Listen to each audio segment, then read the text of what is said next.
We're interviewing our next POW presenter. This is Christina Runnels, longtime friend of semi-private practice, fellow practice owner.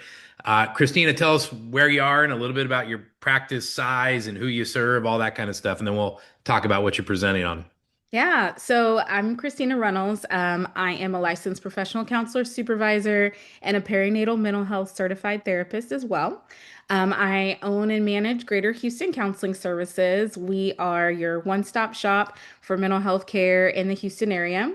So we actually have 5 locations throughout Houston, Wow. and we serve um, anywhere from 25,000 plus service hours a year. Our practice really is made of different diverse providers, and they all kind of run the gamut. So we have Mhm. associate level, fully licensed, supervisory, and we see kiddos as young as 3 all the way up through the lifespan. We work with couples, families, veterans, which is what I'm going to get to talk about. So I'm excited about that. Yay. And recent best-selling author. So she also Yeah. just published a book, Boldly Both, right? Yes. So be sure to come to our semi-private practice website and check out. She's actually doing a couple hour workshop on how to get published. So, but as it pertains to POW, you are Practice Operation and Workflow Conference.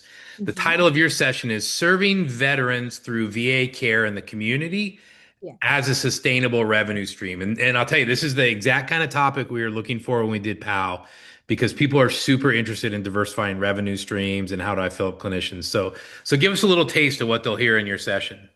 Yeah, so we started honestly, probably about 5 years ago now, working as a care in the community provider with our local VA.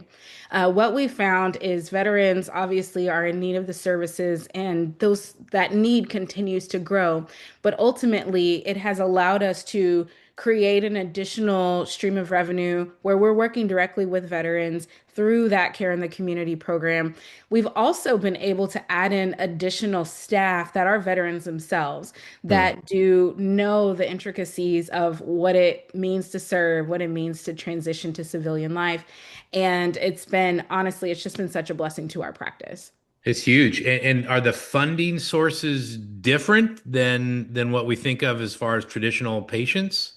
Yes, yes. The funding sources are very different, which is why I'm excited to share it as an additional revenue Hmm. stream because it very much has become that. Outside of your traditional insurances, Care in the Community operates off of authorizations. And yes, they are funded by TriWest, but it is a completely separate kind of Hmm. entity. And I'm not sure how much everyone follows, but DOJ just got $1 trillion contract with a T Wow. for the Care in the Community program, and that Hmm. will roll out in 2026, is my understanding at this time. Wow. So that's something that will And coming to a city near you kind of thing, huh? literally every Wow. city near you. So That's so cool. So how much money can this mean for a practice? I mean, how big of a diversification can this be if you really knock the cover off the ball? yeah, it can be huge. For us, a couple of years ago, it pretty much doubled our staff size. Wow. We were able to contract with, other mental health providers, again, that are veterans themselves throughout Texas Mhm. to meet this need. And even then, I mean, we would add in one, and then their 20 hours of availability would be full within 2 weeks, 3 weeks. We added another one, same. There's infrastructure that kind of goes behind it, which, we'll dig into a little bit as Mhm. well. How do you create it sustainably? But it is a wonderful opportunity if you can harness it well. Wow, that's huge. Well, and I think, as the landscape has changed in the group practice world, I mean, we're Yeah. all of a sudden marketing matters and all these things. Right. One of the things I know you've heard me say is that I think full will become the new percentage. In other words, 5 years ago, everybody wanted to know, well, what do you pay? The new Mhm. question will be, can you get me full? Can you get me a Right. caseload? Yep. Good percentage, but no clients isn't much of a paycheck. So I think stuff like this is huge to kind of sustain clients and give you even a recruiting edge. Like this is a recruiting edge, I would think. So, Absolutely. Yeah, wow. Okay. absolutely. Okay. So if aside from attending your workshop on this, if you were going to send somebody out into the world to kind of just crash course this and start learning or do something first, what's the first step besides hearing you on this if they want to learn more about this kind of stuff? I would say the first step is contacting your local Veterans Administration and asking them, how do I get connected to your Care in the Community program? Because Okay. that is the program that houses it. And every veteran administration has a Care in the Community program. So that would absolutely be a good place to kind of dip your toe in. Right.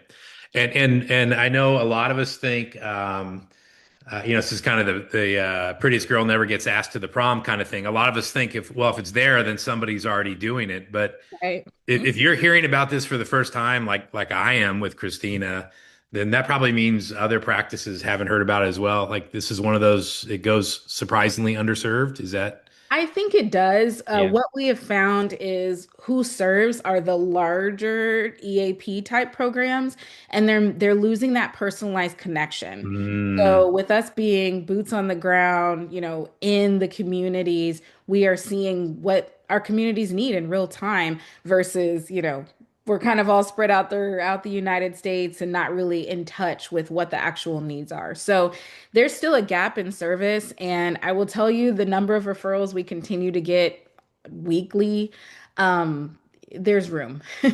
well, and I would think those referrals even ripple out, right? Because the veteran who's getting care from you lives next door to somebody who's not a veteran, but Right. they still need those services, and you get recommended because they have a good experience. Like this is paid marketing in some ways, right? Absolutely. And Yeah. then in addition to that, I mean, I won't give away all of it, but the way that they authorize is specific to service. Oh, So there's times when you may start with one service and may get some authorization for additionals, and that's love it. marketing in and of itself. Well, we're super excited to hear about it. I'm now walking out of this convinced that I'm going to book some consulting time with you for my billing team. So this is something we want to learn to do locally as well. Yeah. Super excited to have you at PAL conference. Looking forward to it. I will be sitting in on yours personally. So thanks for taking the time today, Christina. Awesome. Thanks for having me, Ken.